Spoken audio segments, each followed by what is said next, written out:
In the shadow of Dartmoor's rugged cliffs, a hiker plummets to his death at Raven's Drop.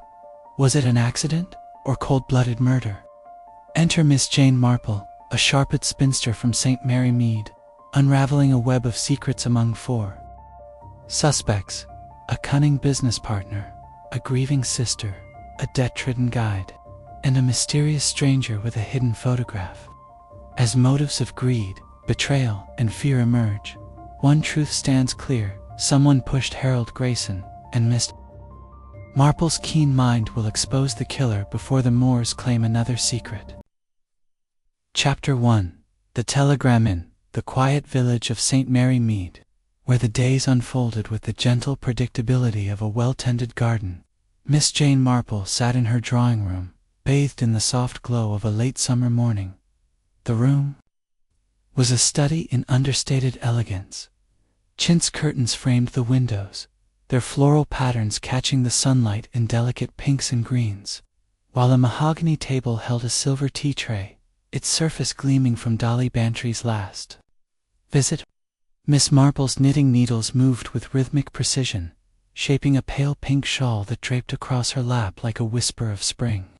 Her hands, though frail in appearance, were steady, betraying the sharpness of a mind that never rested. On the table beside her lay a telegram, its yellow paper stark against the polished wood. It had arrived an hour ago, delivered by young Tommy Pierce, whose bicycle had skidded to a halt outside her cottage with all the drama of youth. The message was from her nephew Raymond West, a writer whose penchant for modernity often amused his aunt, though she never doubted his affection. Raymond was holidaying in Dartmoor, a place of wild moors and jagged cliffs, far removed from the orderly charm of St. Mary Mead. The telegram's words were few but weighted with urgency. Hiker dead at Raven's Drop. High Tor. Suspected accident. But doubts linger. Police baffled. Can you come? Raymond. Miss Marple's lips pursed slightly as she reread the message, her blue eyes narrowing behind her spectacles. A hiker, fallen from a cliff, she murmured, her voice soft as the rustle of her knitting. How very convenient cliffs are for those who wish an accident to be believed. She set the needles down, their faint click falling silent, and leaned back in her armchair, her mind already threading through possibilities. Death, she knew, was rarely as simple as it seemed, and Raymond's summons suggested he suspected the same. She rose, her movements deliberate, and crossed to the window, where she could see the vicarage garden and the distant spire of St. Mary's Church. The village was stirring. Mrs. Price from the post office was sweeping her step, and old Mr. Calthrop was fussing over his rose's butt. Miss Marple's thoughts were elsewhere. She recalled a long-ago incident in St. Mary Mead, when young Eliza Tuttle had slipped into the mill pond after a quarrel with her beau. The coroner had called it misadventure, but Miss Marple, with her quiet observations, had noted the boy's furtive glances and the mud on his boots that didn't quite match the pond's edge. Human nature, she thought, was as predictable as it was devious. Returning to her chair, she picked up the telegram again, her fingers tracing its edges. Raymond's mention of High Tor intrigued her. She had visited Dartmoor once, years ago, and remembered its stark beauty: the rolling moors, the sudden drops of granite cliffs, the wind that carried whispers of ancient secrets. Raven's Drop, she supposed, was one such cliff, its name evocative of danger and finality. A hiker's death, there could be a simple tragedy, an ill-placed step, a moment's distraction, but Miss Marple's instincts told her otherwise. Raymond, for all his literary flair, was not prone to exaggeration in matters of life and death. She rang the bell for her maid, Lily, a brisk young woman with a practical air. "Lily, my dear," Miss Marple said, as the girl appeared, "I shall need my valise packed for a few days, a light coat, my sturdy shoes, and perhaps the gray scarf. Dartmoor can be chilly, even in summer." Lily's eyes widened. "Dartmoor, miss? Is it one of Mr. Raymond's doings again?" Miss Marple smiled faintly. "Something of the sort. A little puzzle, I think, that needs unraveling. As Lily bustled off, Miss Marple turned to her writing desk, where she penned a brief reply to Raymond, confirming her arrival on the afternoon train. She then took out a small notebook, its pages filled with her neat, spidery handwriting notes on village scandals, odd behaviors, and the small clues that others overlooked. "A cliff," she wrote, "is a stage for drama, but the actors are rarely what they seem." She paused, then added, "Motive lies in the shadows of gain or loss." The clock on the mantel struck 11, its chimes soft but insistent. Miss Marple closed her notebook and stood, her resolve as firm as the oak beams of her cottage. Whatever had happened at Raven's Drop, she would find the truth, not in the grandeur of the moors, but in the quiet, telling details of those who walked them. With a final glance at her peaceful drawing room, she prepared to step into the wilder world of Dartmoor, where death, she suspected, had not come by chance. Chapter 2. The village of High Tor. The train to Dartmoor rattled through the countryside, its rhythm a steady counterpoint to Miss Jane Marple's thoughts as she gazed out the window. The fields of St. Mary Mead had given way to the wilder, more rugged landscape of Devon, where hedgerows surrendered to open moors and distant tors rose like ancient sentinels against the sky. Miss Marple, her small valise tucked beside her, adjusted her gray scarf and considered the telegram from her nephew, Raymond West, now folded neatly in her handbag.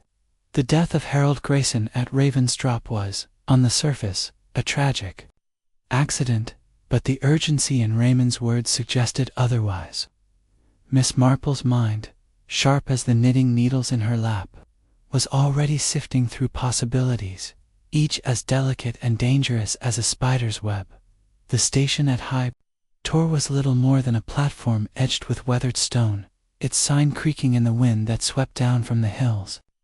Raymond was waiting, his tall frame slightly stooped against the chill, his face a mixture of relief and agitation as he spotted his aunt.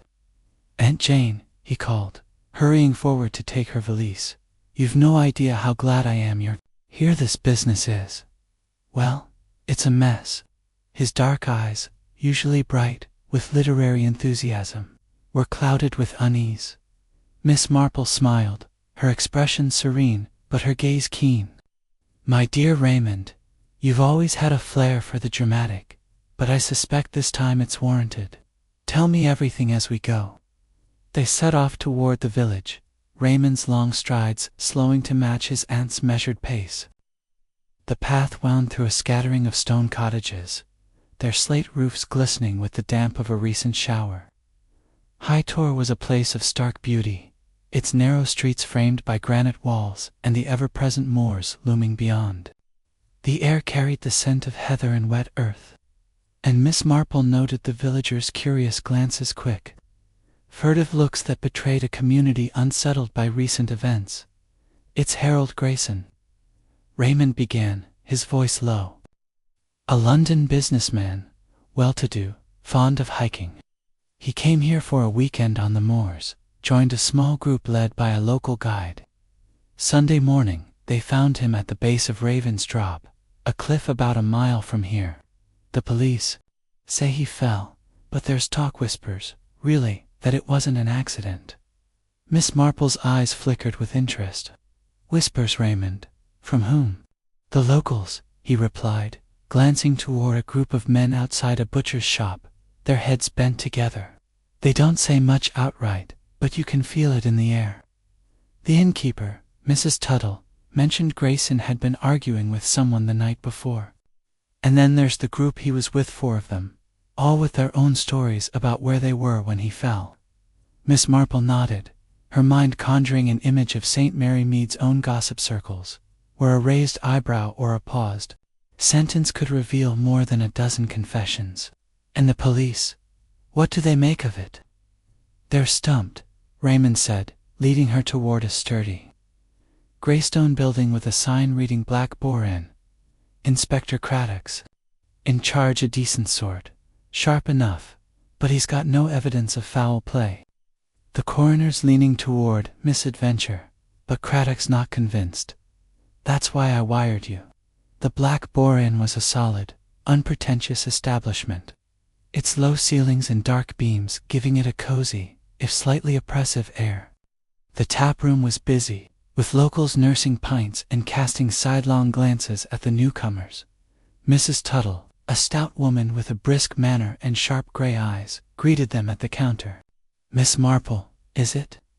she said, her tone polite but appraising. "Room's ready upstairs. You'll be wanting tea after your journey, I expect." "Thank you, Mrs. Tuttle," Miss Marple replied, her voice gentle but carrying the quiet authority of someone accustomed to being heard, and perhaps a word later about the goings-on here. "Villages, I find, have a way of knowing more than they say." Mrs. Tuttle's lips twitched, as if unsure whether to smile or frown, but she nodded and bustled off. Miss Marple followed Raymond to a small parlor off the tap room, where a fire crackled in the hearth, casting flickering shadows on the whitewashed walls. A table held a tray of tea and scones, and seated nearby was a young man in a tweed suit, his face serious but alert. He rose as they entered, extending a hand. "Inspector Craddock, ma'am," he said, his voice crisp but respectful. "Raymond's told me about you. I'll admit, I'm curious to see what you make of this case." Miss Marple settled into a cushioned chair, her hands folded neatly in her lap. "You're very kind, Inspector. I'm merely an old woman with a habit of noticing things. Tell me, what do we know of Mr. Grayson's death?" Craddock spread a map on the table, its edges worn from use. He pointed to a marked spot labeled Raven's Drop. "Here's where he was found, early Sunday morning. It's a sheer cliff, about 200 feet high, with a rocky base. Grayson's body was it was clear he didn't survive the fall. No signs of a struggle, no bruises, no defensive wounds. The ground above was dry, no skid marks or scuffs to suggest he slipped." Miss Marple leaned forward, her eyes tracing the map's contours. "And the path? Is it treacherous?" "Not particularly," Craddock said. "Narrow in places, but Grayson was experienced. He'd hiked in the Alps, according to his sister. The weather was clear, no fog or rain to complicate things." "Curious," Miss Marple murmured, her fingers tapping lightly on the armrest. "An experienced hiker, a clear day, a dry path, and yet he fell. Who was with him, Inspector?" Craddock consulted a notebook. "For others, all part of the hiking party. Tom Farley, the guide, a local man who's led groups for years. Evelyn Marsh, Grayson's business partner from London. Clara Grayson, his younger sister. And Martin Blake, a fellow hiker who joined through a local club. They all claimed they were spread out along the path when it happened." Miss Marple's lips curved slightly, though her expression remained serene.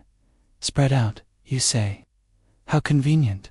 That no one saw anything, and their stories, do they align?" Craddock hesitated, his brow furrowing. "On the surface, yes. Farley says he was at the back, checking a map.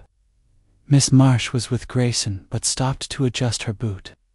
Miss Grayson was trailing behind, lost in thought. Blake was ahead, scouting the next turn. But there's something off.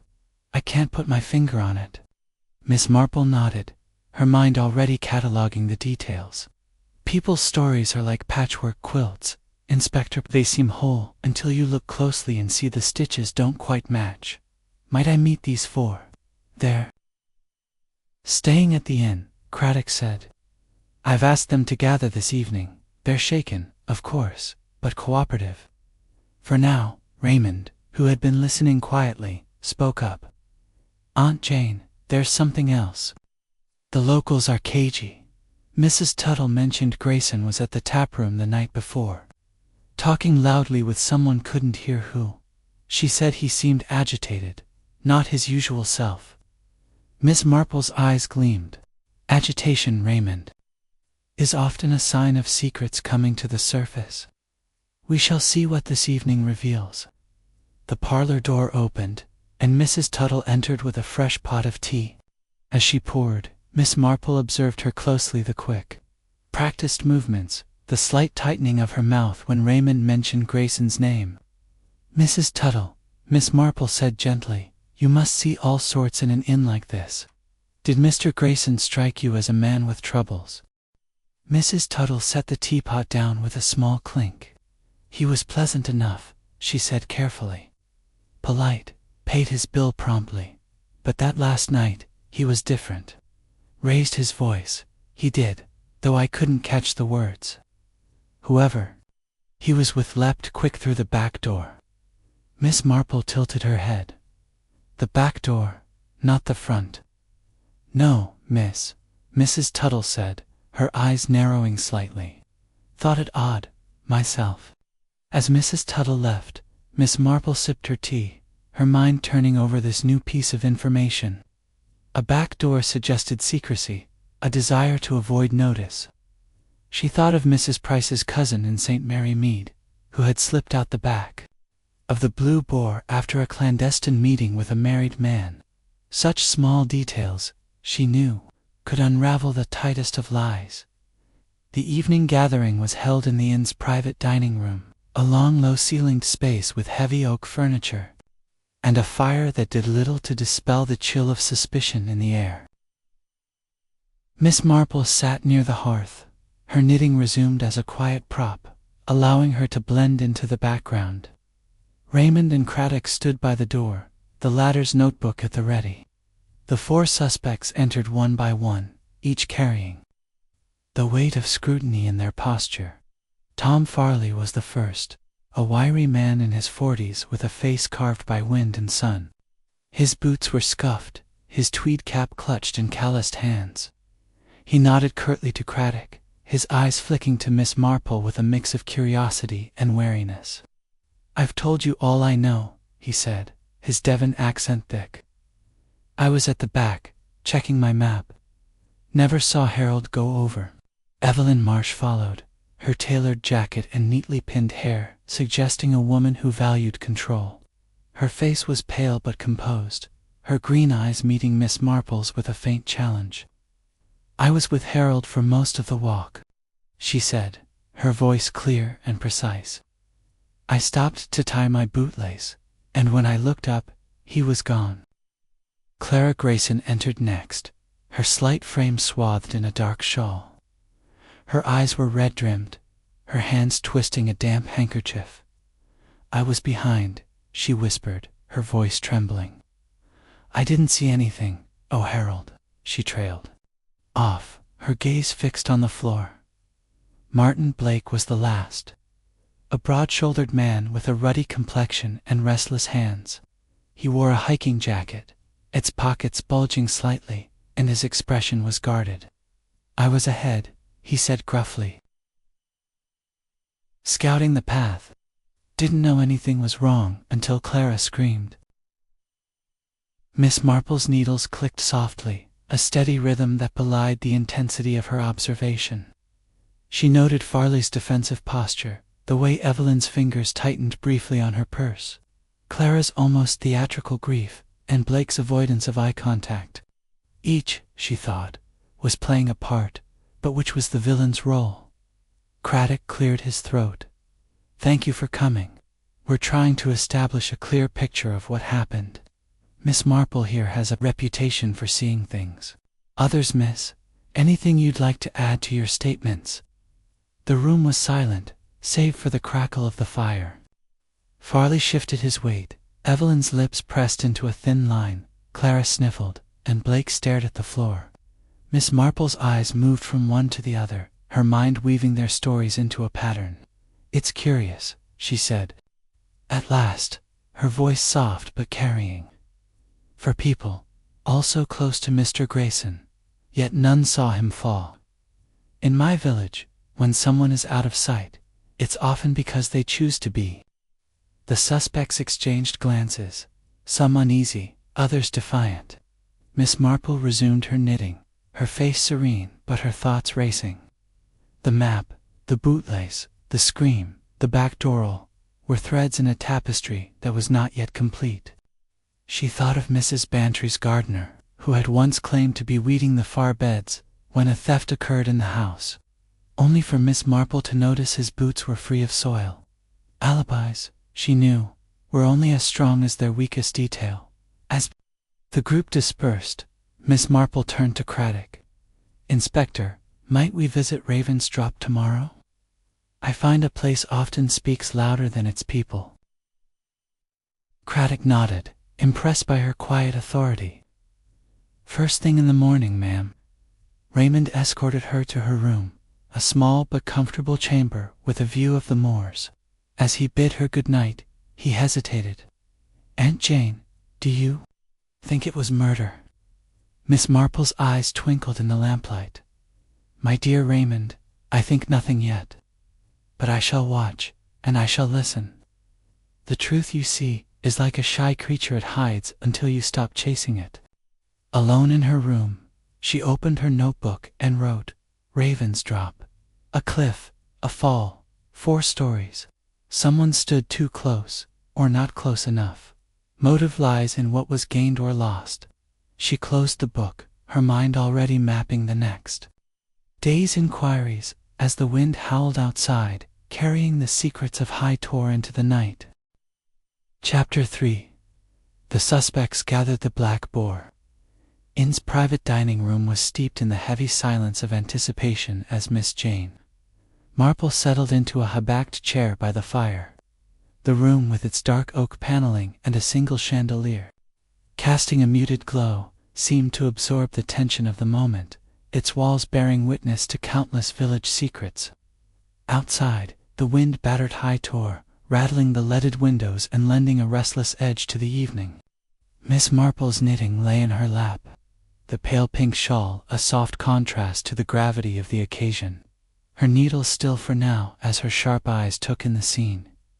Inspector Craddock stood near the door, his notebook open, his posture alert, but tempered with a deference to the elderly lady whose reputation had preceded her.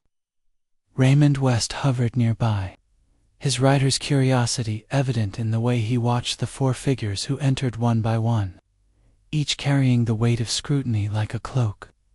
The suspects, as Miss Marple thought of them, were an intriguing study in contrasts, their faces revealing more than their words might allow.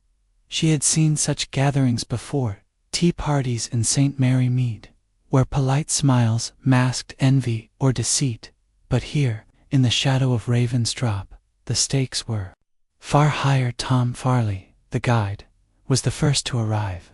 His wiry frame seemed coiled, as if ready to bolt across the moors at a moment's notice.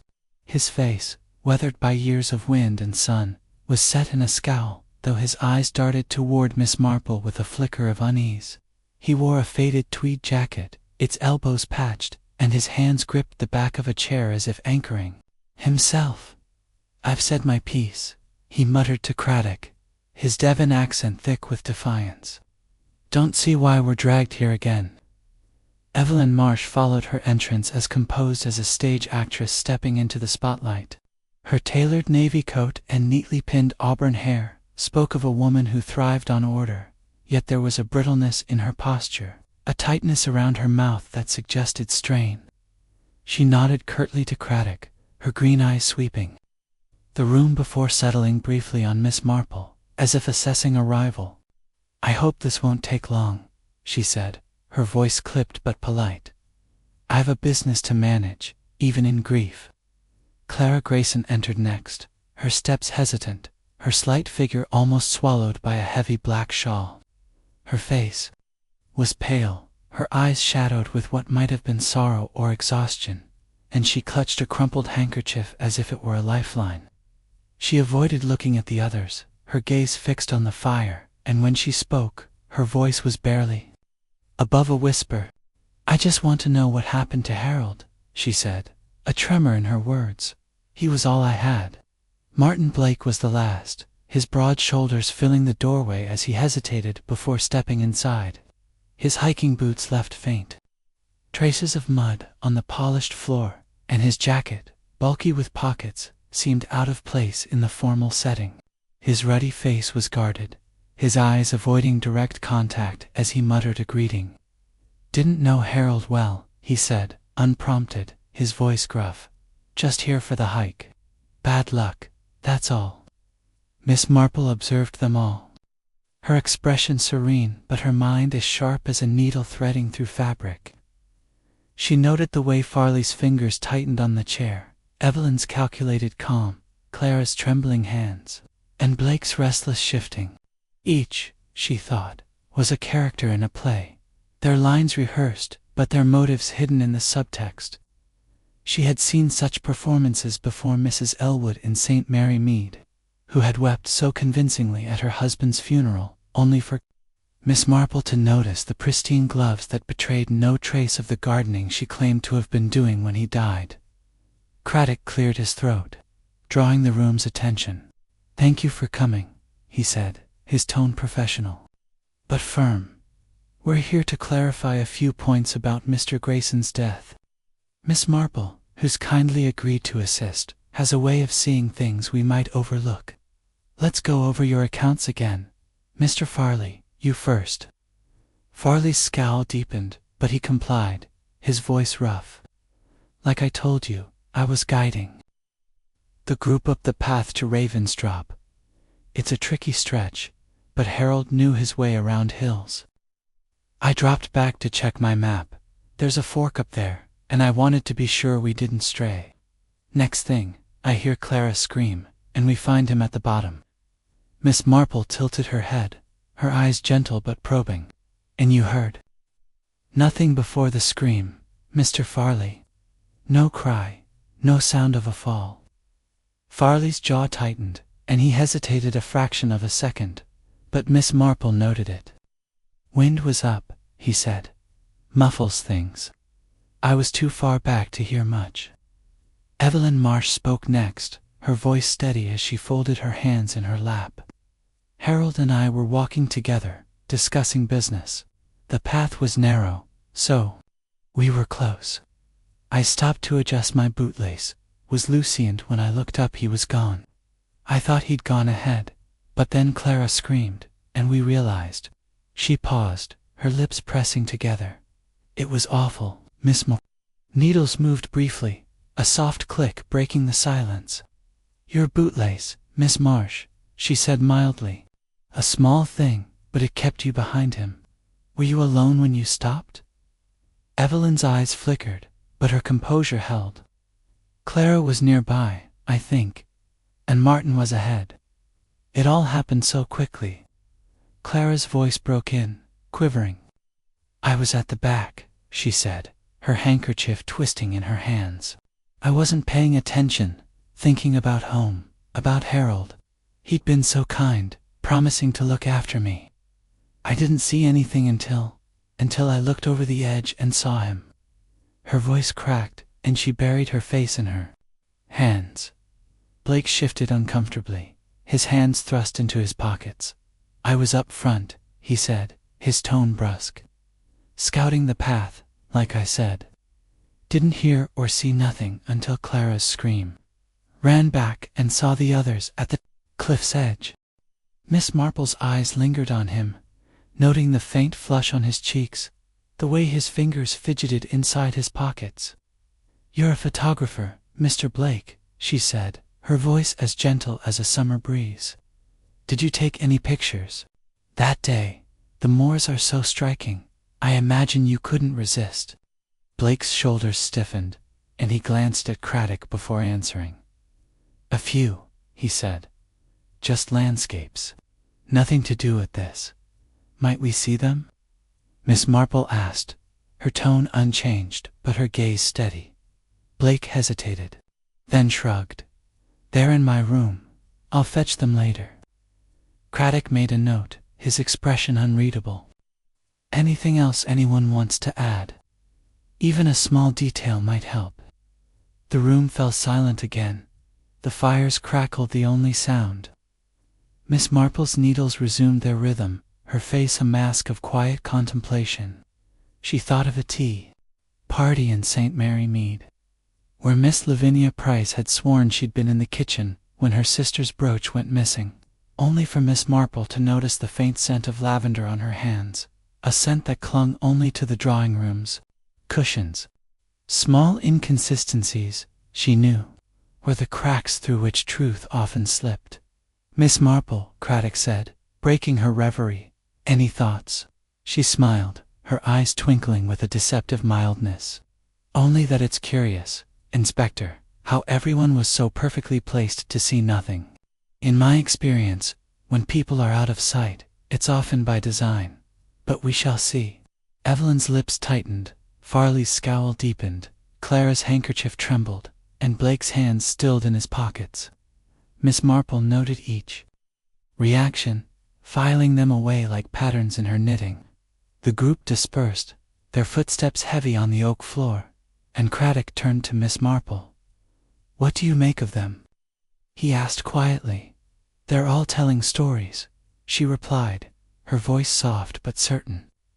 "But stories, Inspector, are like lace, beautiful until you hold them to the light and see the holes." Mr. Farley's hesitation, Miss Marple's precision, Miss Grayson's tears, Mr. Blake's reluctance, they all tell me something, though not yet what. Raymond, who had been silent, leaned forward. "Aunt Jane, you think one of them's lying?" "My dear Raymond," she said, her eyes gleaming, "I think they all are, in their own way. The question is, whose lie hides a murder?" As she rose, her knitting tucked neatly into her bag, Miss Marple felt the familiar thrill of a puzzle taking shape. The dining room, with its flickering fire and shadowed corners, was a stage, and the players had delivered their opening lines. Tomorrow, she thought, she would visit Ravensdrop, where the cliff itself might whisper what the suspects would not. Chapter 4. The cliff path. The morning dawned crisp over High Tor, with a thin mist clinging to the moors like a veil drawn across secrets. Miss Jane Marple, wrapped in her grey scarf and sturdy coat, stood at the edge of the Black Borens garden, her eyes tracing the distant silhouette of Ravensdrop. The cliff, a jagged scar against the sky, seemed to beckon with a silent promise of answers. She had slept lightly, her mind weaving through the suspects' stories, each thread of their accounts fraying under scrutiny. Breakfast had been a quiet affair, with Raymond West and Inspector Craddock joining her in the inn's parlor. Their conversation hushed as if the walls themselves might overhear.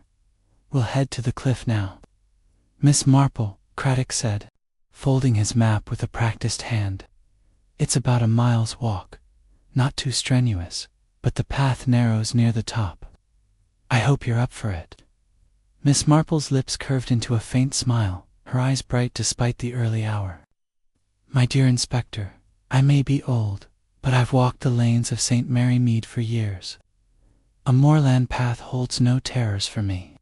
Raymond, carrying a walking stick and looking slightly out of place in his city tweeds, chuckled. "Aunt Jane, I suspect you'd outpace us both if you set your mind to it." The trio set out, following a winding track that led from the village into the heart of the moors. The air was sharp with the scent of damp heather, and the ground, though firm, bore the occasional imprint of recent rain. Miss Marple moved with a steady, unhurried grace, her attention divided between the path and the landscape's subtle cues. She noted the way the grass bent underfoot, the faint marks of boots, some fresh, some older, etched into the earth. In St. Mary Mead, she had once solved a theft by noticing the wrong kind of mud on a poacher's shoes. Here, she suspected, the ground might tell a similar tale. As they approached Ravensdrop, the path grew steeper, flanked by gorse bushes and scattered stones. The cliff itself loomed ahead, its granite face sheer and unyielding, dropping to a jagged pile of rocks below. The wind, stronger here, tugged at Miss Marple's scarf, and she paused to steady herself, her eyes scanning the terrain with a quiet intensity. "A formidable place," she murmured, "and not one to forgive a misstep." Craddock pointed to the edge, where a narrow ledge marked the final stretch of the path. "Grayson was found down there," he said, indicating the base of the cliff, where the rocks lay scattered like broken teeth. "No signs of a struggle up here, no scuffs or scratches. The ground was dry that day, and the path, while narrow, isn't slippery. Miss Marple knelt, her gloved hands brushing lightly over the grass near the edge. She moved slowly, her fingers tracing a faint indentation, a shallow oval mark, no larger than a saucer, pressed into the earth. "Curious," she said, her voice soft but clear. "This looks as though something rested here, something heavy, but not broad. A stick, perhaps, used to steady oneself, or a bag set down briefly." Craddock crouched beside her, his brow furrowing as he examined the mark. "Could be anything," he said, though his tone held a note of respect. "A hiker's pack maybe, or a walking stick. But why here, so close to the edge?" "Indeed," Miss Marple replied, straightening. "And why no other marks? A man falling would surely leave some traces, skid, a scuff, a tuft of grass disturbed. Yet this ground is remarkably tidy." She glanced at Raymond, who was peering over the cliff with a mix of fascination and unease. "My dear, do be careful. Cliffs are such unforgiving things." Raymond stepped back, his face pale. "It's a long way down, Aunt Jane. Hard to believe anyone could fall by accident." Miss Marple's eyes twinkled, though her expression remained grave. "Accidents, Raymond, are often what people call acts they wish to conceal. In my village, there was a young man who claimed to have tripped into a pond, but the absence of mud on his knees told a different story. They walked the path slowly, Miss Marple pausing now and then to examine the ground or the view. The moors stretched endlessly, their rolling hills broken by sudden drops and hidden hollows. She noted a faint trail branching off the main path, barely visible among the heather. "Inspector," she asked, "did the hiking group mention taking any detours?" Craddock shook his head. "They all said they stuck to the main path. Farley was adamant about it, said he knew the route too well to stray." Miss Marple nodded, filing the information away. She thought of Mrs. Tuttle's comment about the back door at the inn, the hurried exit of Grayson's unseen companion. People, she knew, chose paths literal or otherwise for reasons they rarely admitted. The cliff path, like the stories of the suspects, was a puzzle with pieces yet to be aligned. As they descended, Craddock pointed out a small cairn of stones, marking the spot where the group had gathered after Grayson's fall. "Clara Grayson was the first to notice," he said. "She screamed, brought the others running. They all claimed they were too far apart to see anything clearly." Miss Marple's gaze lingered on the cairn, its stones neatly stacked. "A memorial, perhaps?" she asked. "Something like that," Craddock replied. "The locals put it up after the body was recovered. A tradition here, I'm told."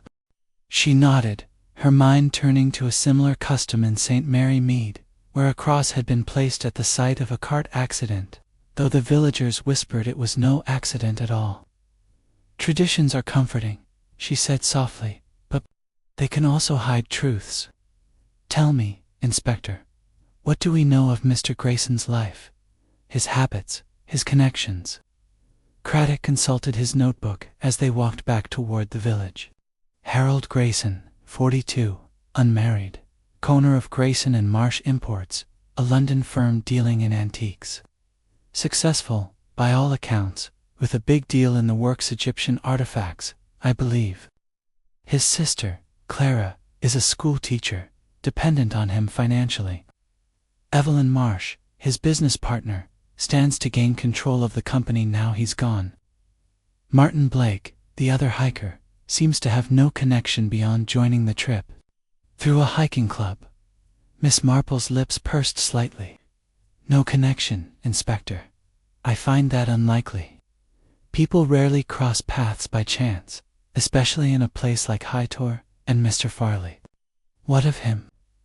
"Local man, been guiding for 20 years, Craddock said. No record, well respected though. Some say he's been short of money lately. Runs a small shop in the village when he's not guiding. They reached the inn as the sun climbed higher, burning off the mist. Miss Marple paused at the garden gate, her eyes lingering on the path they'd taken. A cliff is a dramatic setting, she said, almost to herself. But it's the quiet moments before the fall that matter. Someone stood close to Harold. Grayson, Inspector, and I suspect they stood there with purpose. Craddock made a note of the indentation, promising to have it examined further. Raymond, trailing behind, looked thoughtful. Aunt Jane, you're thinking murder, aren't you? My dear Raymond, she replied, her voice gentle but firm, I'm thinking only of what the cliff tells us. No marks, no struggle, a single indentation. It's like a misstitched seam, noticeable, until you tug at it. We shall tug, and see what unravels. Back in the inn's parlor, Miss Marple sipped tea, her mind sifting through the morning's observations.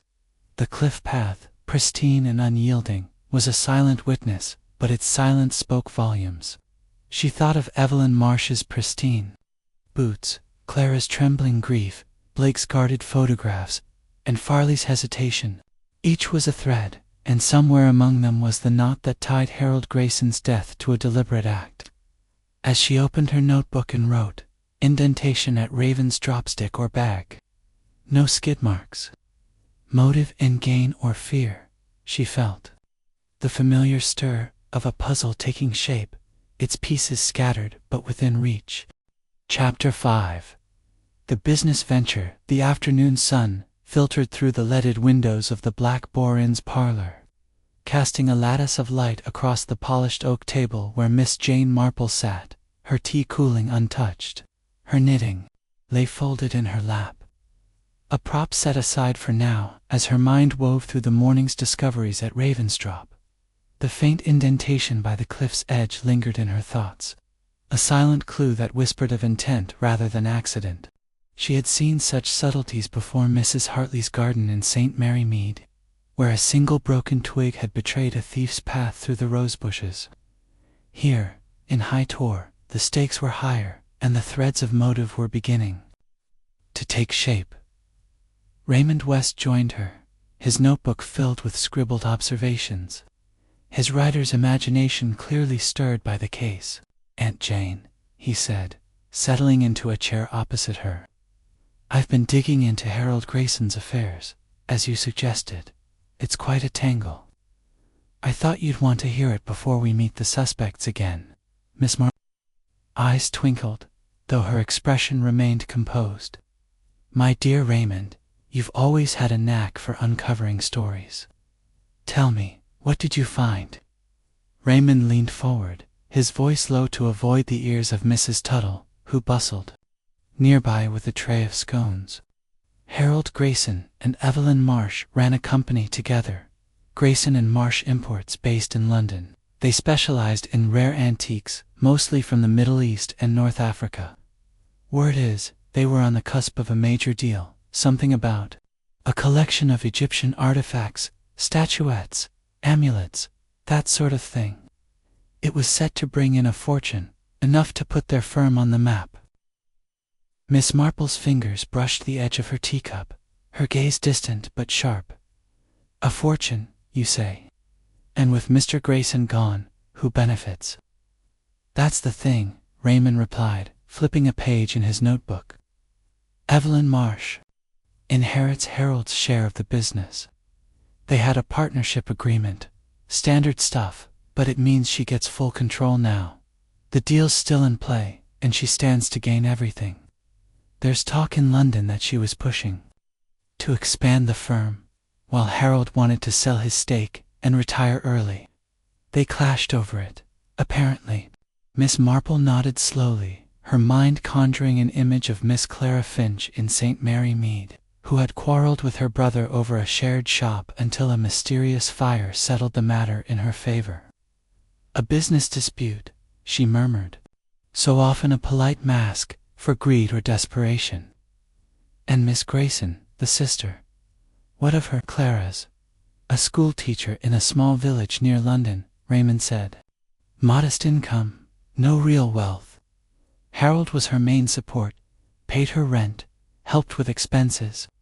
She inherits his personal estate, but it's not much compared to the business. A few £1,000s, some savings, a cottage, nothing like the millions the Egyptian deal could bring. Miss Marple's lips pursed slightly. A dependent sister, reliant on her brother's generosity. Such ties can bind tightly or snap under strain. And Mr. Blake, the photographer. Any connection to this venture? Raymond shook his head. None that I could find. Martin Blake's an odd one, though. He's a freelance photographer, does landscapes mostly, sells prints through hiking clubs and local galleries. Joined the High Tor hike through a club notice. Claims he barely knew Harold. But I heard from a barmaid here that he was asking questions about Grayson the night before, in the tap room. Nothing specific, just curious. Miss Marple's eyes narrowed, her thoughts drifting to Mr. Simmons, the St. Mary Mead photographer, who had once claimed to be merely passing through when caught near a burgled manor. Curiosity, Raymond, is rarely innocent in a stranger. And Mr. Farley, the guide, does he fit into this web? Not directly, Raymond admitted. Tom Farley's a local, runs a small outdoor shop when he's not guiding. He's got a reputation for knowing the moors better than anyone, but there's gossip he's been struggling financially. Took out a loan last year, hasn't paid it off. No link to Grayson's business, though. Miss Marple sipped her tea, her gaze drifting to the window where the moors stretched toward the horizon. Money, she said softly, is a powerful current, pulling people in directions they might not otherwise go. A business deal, a dependent sister, a struggling guide. A curious stranger, each has a reason to be near Harold Grayson, or to wish him gone. Raymond leaned back, his brow furrowed. You think one of them pushed him, don't you? My dear, Miss Marple replied, her voice gentle but firm, I think only of what the facts suggest. A man falls from a cliff, leaving no trace of a struggle, yet a mark in the grass hints at someone pausing, perhaps with purpose. Motives are like shadows, they shift, but they're always attached to something solid. The parlor door opened, and Inspector Craddock entered, his face serious, but his eyes bright with purpose. Miss Marple, I've arranged for you to speak with each suspect individually this afternoon. Thought it might be easier to catch them off guard one and one. Farley's first, in the garden. Ready when you are. Miss Marple rose, smoothing her skirt with a practiced hand. Thank you, Inspector. People are often more candid when they think they're unobserved. Like birds in a garden, they reveal themselves when they believe no one is watching. The inn's garden was a small, walled enclosure, its beds filled with hardy lavender and rosemary that thrived despite the moorland wind. Tom Farley stood by a stone bench, polishing a walking stick with a cloth, his movements deliberate but tense. He looked up as Miss Marple approached, his weathered face guarded. Ma'am, he said, nodding. Heard you're asking questions. I've told the police all I know. Miss Marple settled onto the bench, her hands folded neatly. I'm sure you have, Mr. Farley.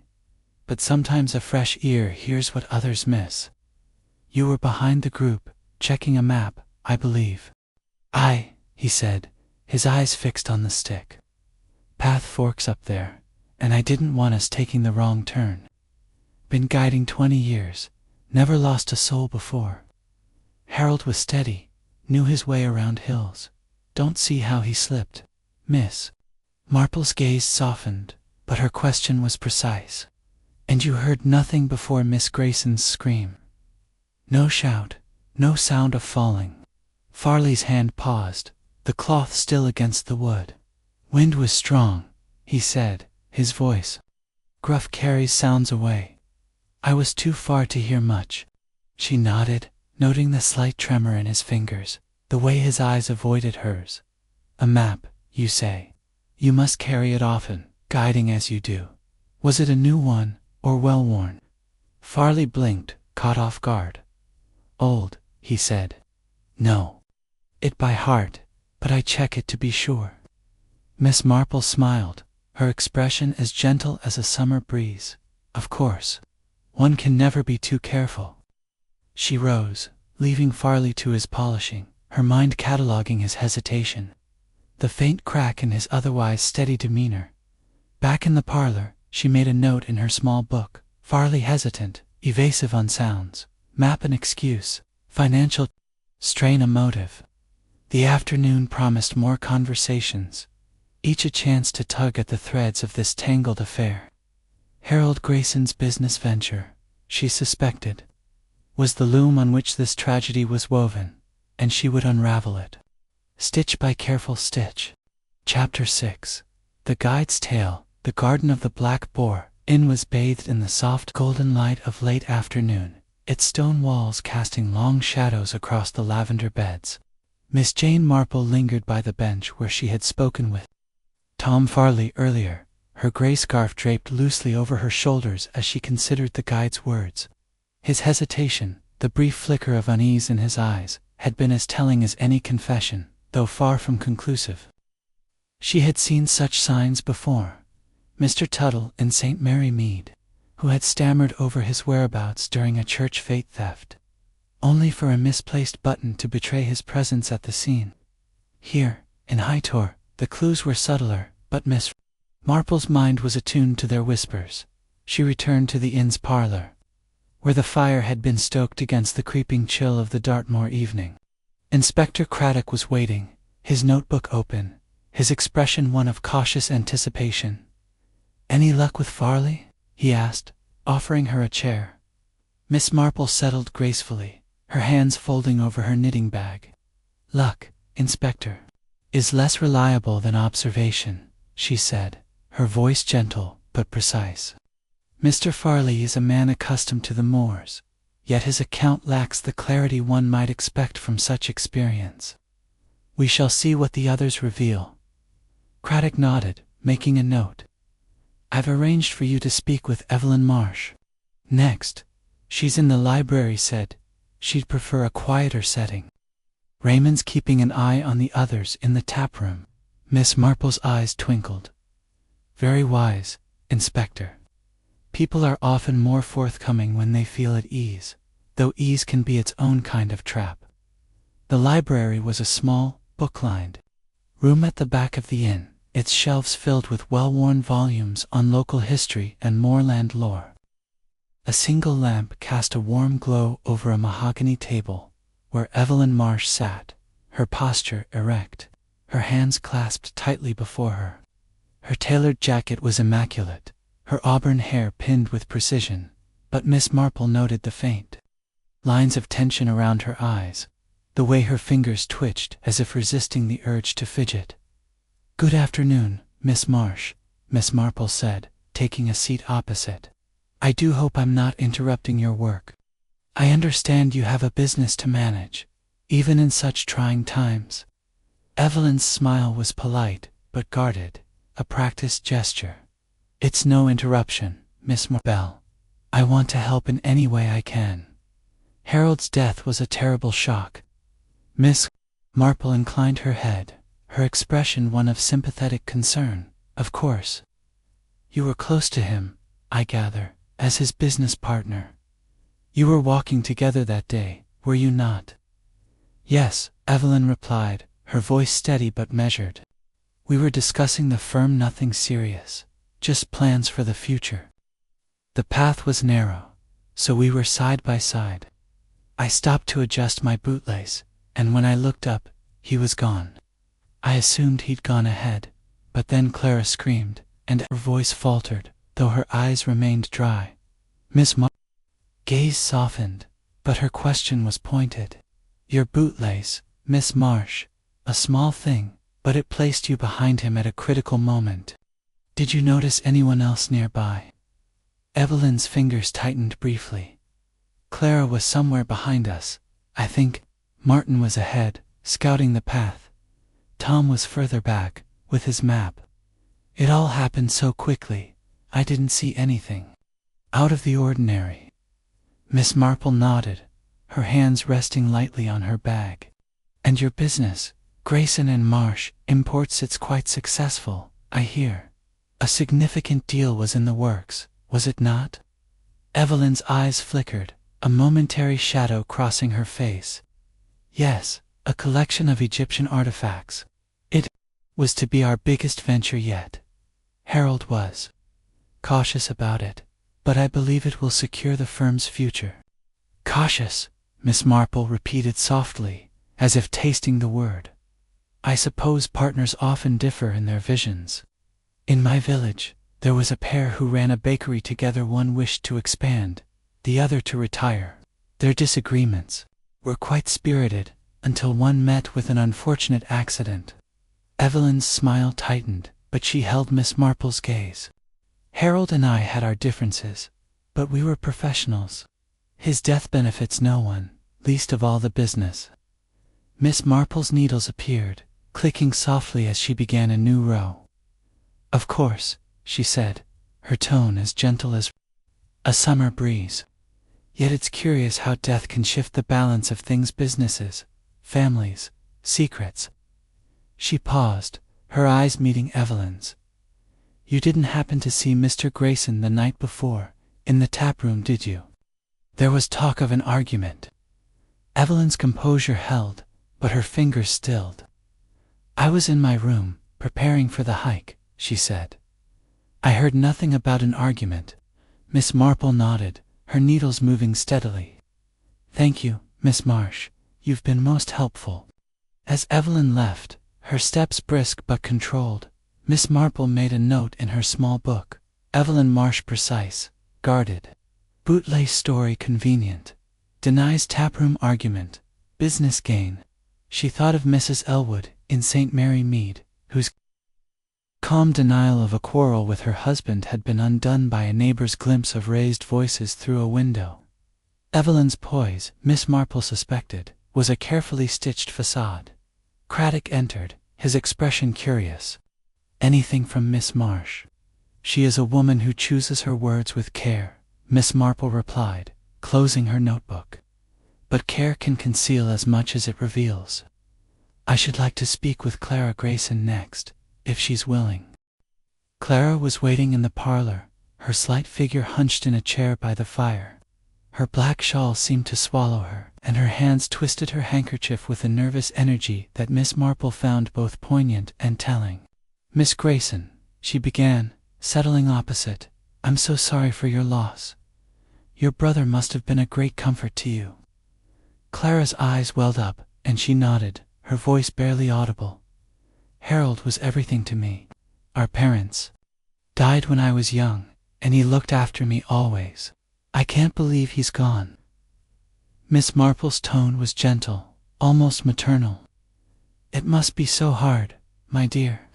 You were behind the group on the hike, I understand. Yes, Clara whispered, her handkerchief crumpling further.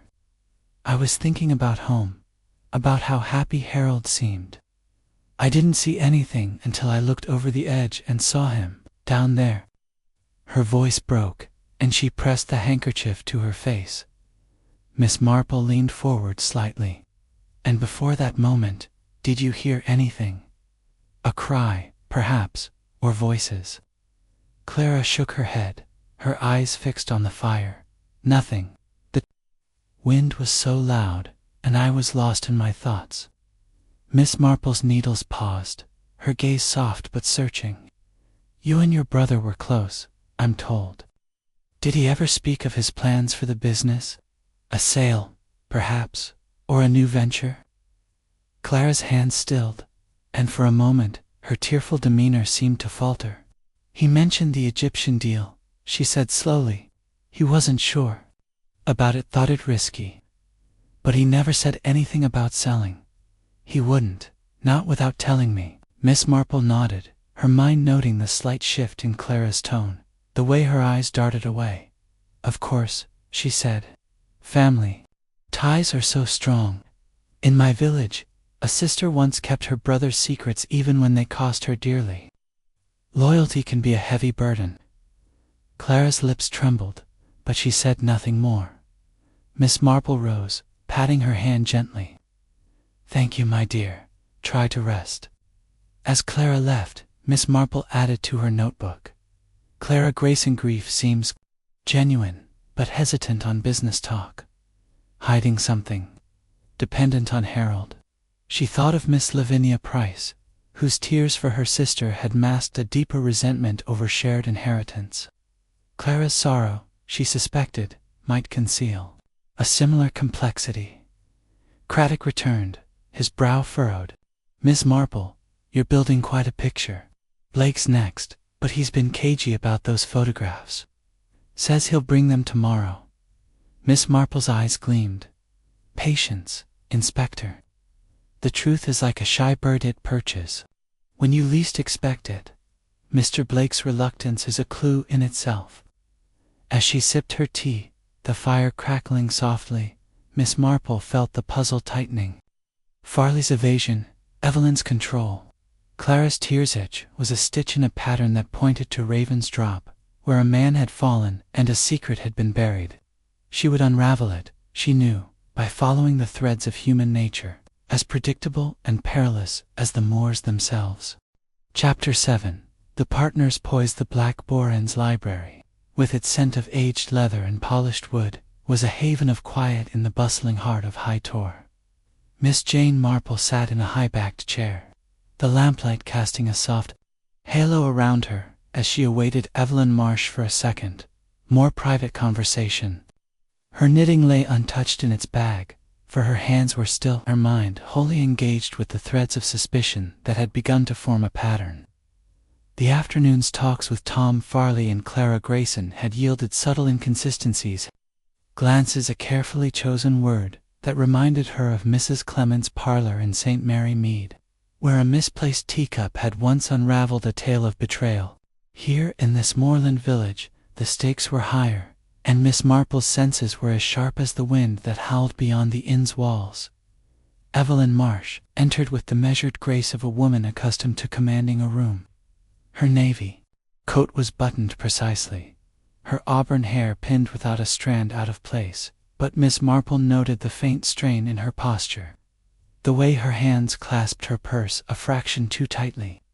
"Miss Marple," Evelyn said, her voice cool, but courteous as she took a seat, "I trust this won't take long. I've already told you what I know." Miss Marple's smile was gentle, disarming, the kind that invited confidences, while concealing the sharpness of her scrutiny. "Of course, Miss Marsh, I'm merely an old woman trying to understand a tragedy. You and Mr. Grayson were close. I gather not just as business partners, but as friends." Evelyn's lips curved into a smile that did not reach her eyes. "Harold was a good man, and a brilliant partner. We built Grayson and Marsh imports from nothing, you know. His eye for antiques was unmatched, though he could be cautious in his ambitions." "Cautious," Miss Marple repeated, her tone as soft as a lullaby. "A wise trait in business, I imagine. I've heard of your latest venture, a collection of Egyptian artifacts, quite valuable. It must have been a source of excitement, and perhaps disagreement." Evelyn's fingers tightened briefly on her purse, a movement so slight it might have gone unnoticed by a less observant eye. "We had different views on the deal, yes," she admitted, her voice steady. "Harold wanted to proceed slowly, and sure, every piece was authenticated. I saw the potential for growth, for establishing our firm as a leader in the field. But we always found a way to compromise." Miss Marple nodded, her eyes drifting to the library's shelves, as if lost in thought, though her attention never wavered. "Compromise is a delicate art," she said. "In my village, there was a pair who ran a shop together. Such disagreements they had, until one decided to sell their share. It caused quite a stir, and not a little resentment." Evelyn's gaze sharpened, but her composure held. "Harold wasn't selling," she said firmly. "He loved the business. His death has left me with more work, not less. I gain nothing from this."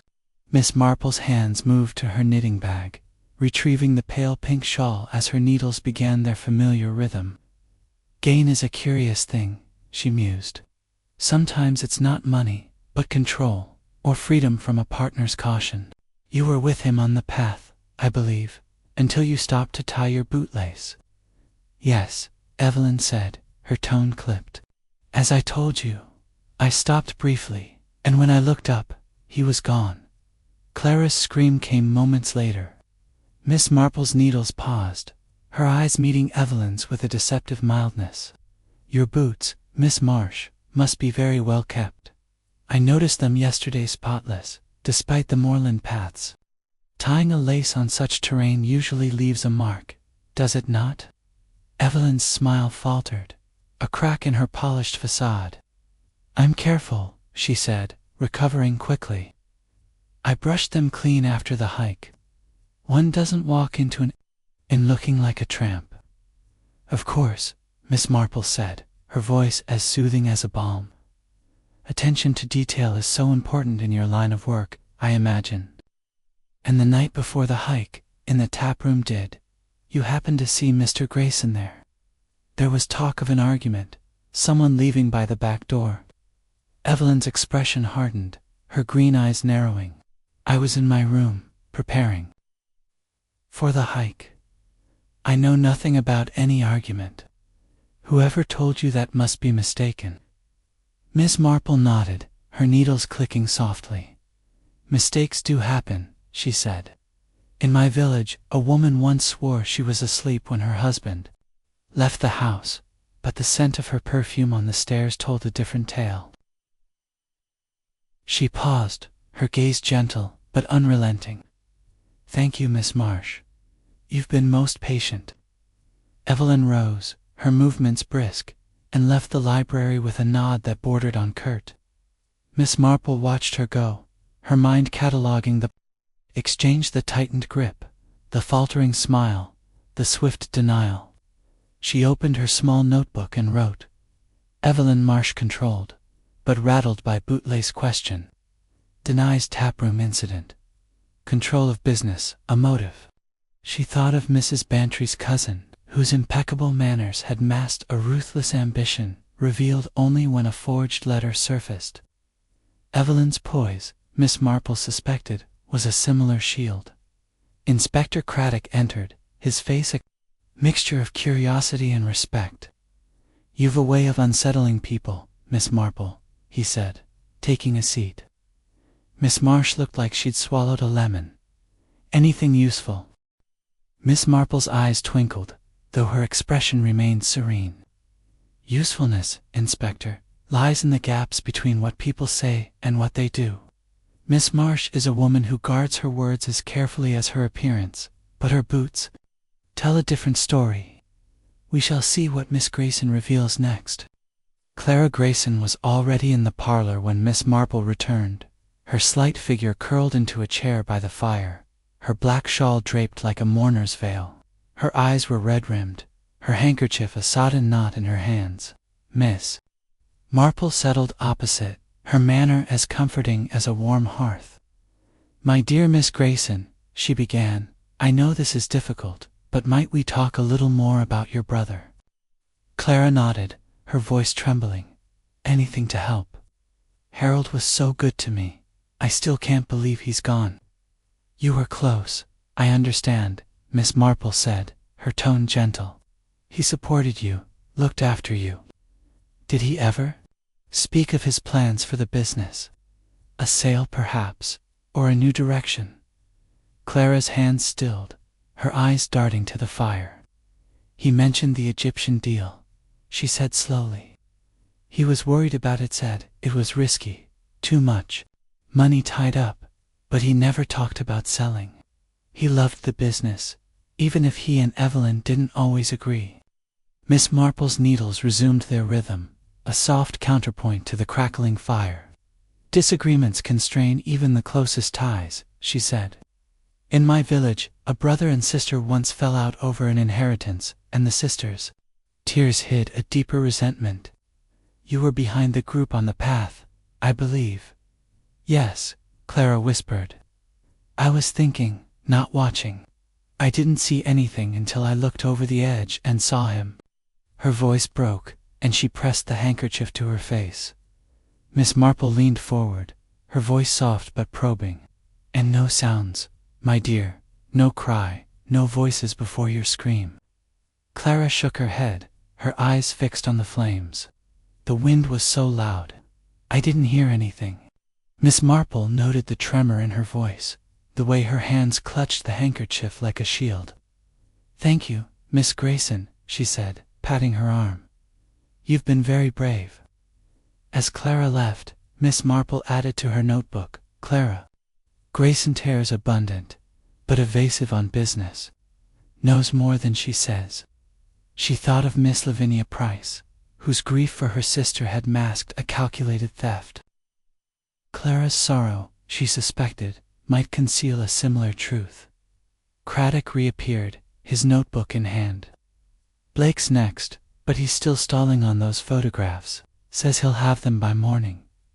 Anything from Miss Grayson, grief. Miss Marple replied, but perhaps not all it seems. The business venture looms large, Inspector. It's the thread that ties them all, Evelyn's ambition, Clara's dependence, perhaps even Farley's debts. We must see those photographs. And soon. As the evening deepened, the wind rattling the inn's windows, Miss Marple felt the puzzle tightening. Evelyn's poise, Clara's tears. The unseen argument in the taproom each was a stitch in a pattern that led inexorably to Raven's drop. She would follow it, she knew, with the patience of a knitter untangling a knot, until the truth lay bare. Chapter 8. The Sister's Sorrow. The parlor of the Black Boar Inn was bathed in the soft glow of lamplight, its heavy oak beams absorbing the murmurs of the evening as Miss Jane Marple sat by the fire, her knitting needles idle for the moment. The room, with its worn velvet cushions and faded rugs, felt like a cocoon of secrets, each shadow a repository for the truths that High Tor's inhabitants guarded so closely. The conversations with Tom Farley and Evelyn Marsh had left Miss Marple with a sense of threads converging, each suspect's story fraying at the edges like a poorly stitched seam. She had seen such patterns before Mrs. Tuttle's niece in St. Mary Mead, whose tearful alibi had unraveled when a single hairpin was found in the wrong place. Here, in the wilds of Dartmoor, the stakes were higher, and the clues more elusive, but Miss Marple's mind was as sharp as ever. Sifting through the nuances of human nature, Clara Grayson was already seated when Miss Marple entered, her slight figure hunched in a chair near the hearth, her black shawl draped like a mourner's veil. Her hands twisted a damp handkerchief, the fabric worn thin from constant handling, and her eyes, red-rimmed and shadowed, stared into the flames as if seeking answers there. Miss Marple settled opposite, her movements slow and deliberate, her expression one of gentle concern that invited confidences without demanding them. She had learned long ago that sorrow, whether genuine or performed, often concealed more than it revealed. "Good evening, Miss Grayson," Miss Marple began, her voice soft as the crackle of the fire. "I know how painful this must be, speaking of your brother so soon after his loss. But sometimes talking can bring clarity, even comfort." Clara nodded, her lips trembling. "I'll try," she whispered, her voice barely audible. "Harold he was everything to me. Our parents died when I was a girl, and he took care of me always. I can't imagine life without him, Miss." Marple's eyes softened, though her gaze remained keen. "Such a bond is precious," she said. "In my village, I knew a sister who relied on her brother much as you did. His decisions shaped her future, for better or worse. Did Harold ever share his plans with you about his business, perhaps, or his hopes for the future?" Clara's hand stilled, her fingers tightening on the handkerchief. "He talked about the business sometimes," she said slowly. "Grayson and Marsh was his pride, but lately he was worried. That Egyptian deal, it was so big, so risky. He said Evelyn was pushing too hard, taking chances he didn't like. But he never spoke of giving it up."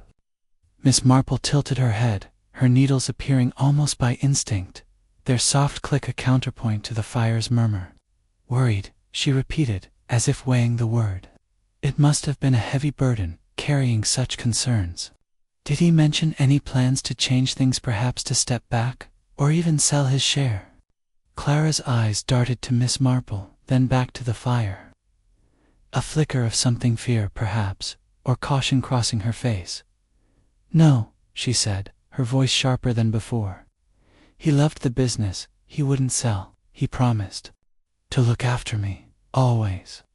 Miss Marple nodded, her needles moving steadily. Of course, my dear. Promises between siblings are sacred. You were on the path that day, behind the others, I believe. Lost in thought, you said.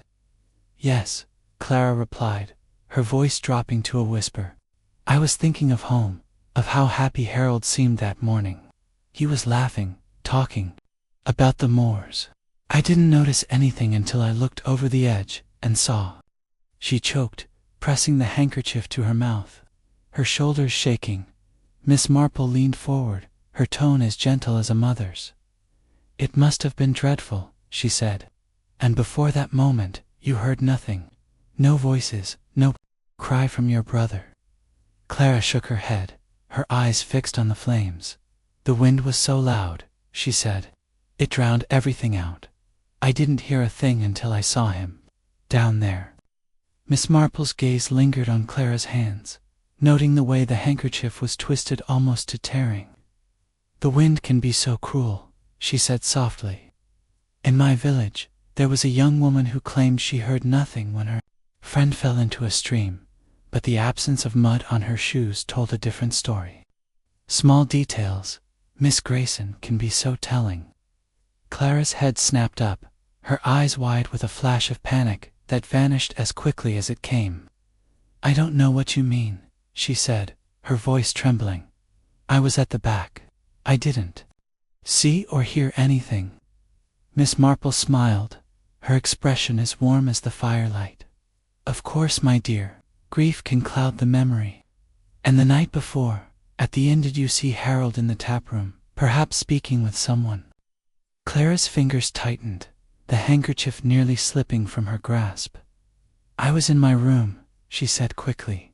I went to bed early. Harold said he was tired, too. I didn't see him after dinner.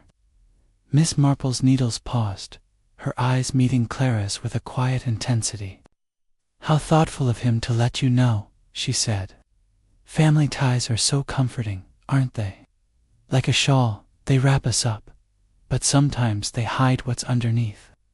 Clara's lips parted, but no words came. She rose abruptly, murmuring an excuse about needing rest, and hurried from the parlor, her shawl trailing like a shadow. Miss Marple watched her go, her mind cataloguing the exchange, the panicked glance, the rushed denial, the handkerchief twisted beyond use. She opened her small notebook and wrote, Clara Grayson, grief, theatrical, but falters under pressure. Knows of business tensions, denies taproom, hiding fear or guilt. She thought of Miss Emily Barton in St. Mary Mead, whose tears for a lost cousin had masked a deeper resentment over a shared legacy. Clara's sorrow, Miss Marple suspected, was not entirely what it seemed. Inspector Craddock entered, his notebook tucked under his arm, his expression a mix of curiosity and frustration. Miss Marple, he said, taking a seat, you've a knack for making people squirm. Miss Grayson looked ready to bolt. Anything to share. Miss Marple's eyes twinkled, though her face remained serene. Only that grief, Inspector, is a versatile mask. Miss Grayson wears it well, but it slips when pressed. Her brother's business worries her more than she admits, and her denial of the taproom incident is too swift to be entirely truthful. Craddock made a note, his brow furrowing. You think she's hiding something? I think, Miss Marple replied, her voice soft but certain, that everyone in this affair is hiding something. The question is, whose secret led to Harold Grayson's fall? Mr. Blake is next, I believe. Yes, Craddock said, glancing at his watch. He's promised those photographs for tomorrow morning. He's been dodging me all day, says he's still sorting them. I'm starting to wonder what he doesn't want us to see. Miss Marple's needles resumed their rhythm, the soft click a steady underscore to her thoughts. Photographs, Inspector, are like memories, frozen moments that can betray more than their taker intends. In my village, a snapshot once revealed a thief who swore he was miles away. We shall see what Mr. Blake's pictures tell us. As Craddock left to arrange the next meeting, Miss Marple leaned back, her gaze drifting to the fire. The parlor, with its warm light and heavy shadows, was a stage for human frailties, and Clara Grayson's performance had been compelling but flawed. The business venture, the taproom argument, the wind-muffled passage was a thread in a tapestry that pointed to Raven's drop. Miss Marple felt the puzzle tightening, its pieces shifting into place, and she knew that with patience, the truth would emerge, as clear and sharp as a needle through cloth. Chapter 9. The Stranger's Secret. Though Blackboren's library was a sanctuary of quiet, its shelves laden with volumes that whispered of Dartmoor's ancient mysteries, Miss Jane Marple sat in a cushioned chair by a low table, the lamplight casting a soft glow on her serene face, though her eyes were as sharp as ever, sifting through the morning's revelations. The conversations with Tom Farley, Evelyn Marsh, and Clara Grayson had woven a tapestry of half-truths and guarded glances, each suspect's story fraying under scrutiny like a poorly mended garment. Miss Marple had seen such patterns before. Mrs. Pritchard in St. Mary Mead, whose alibi of tending roses had crumbled when a neighbor recalled her absence from the garden. Here, in High Tor, the stakes were higher, and the clues more elusive. But Miss Marple's mind was attuned to their subtle cadence. Martin Blake entered, his broad shoulders filling the doorway, his hiking boots leaving faint traces of moorland earth on the polished floor. His jacket, bulky with pockets, seemed out of place in the refined setting, and his ruddy face bore a guarded expression, as if he were bracing for a storm. He hesitated before sitting, his hands restless, one thumb brushing against a worn leather strap on his camera bag. "Miss Marple," he said, his voice gruff but polite, "Inspector Craddock said you wanted a word. I've told him everything I know." Miss Marple's smile was gentle, disarming, the kind that invited confidences while concealing the precision of her observation. "I'm sure you have, Mr. Blake," she said, her voice as soft as the rustle of her gray scarf. "But sometimes a fresh perspective uncovers what familiarity overlooks. You were on the hike with Mr. Grayson, I understand, scouting the path ahead." Blake nodded, his hands settling uneasily in his lap. That's right. I joined through the local hiking club, didn't know Harold or the others before that day. I was out front, checking the trail for loose rocks or tricky spots. Didn't see anything until Clara screamed, and by then it was too late. Miss Marple's eyes lingered on his hands, noting the faint calluses, the restless energy that seemed to pulse beneath his calm exterior. "How thoughtful of you to take the lead," she said.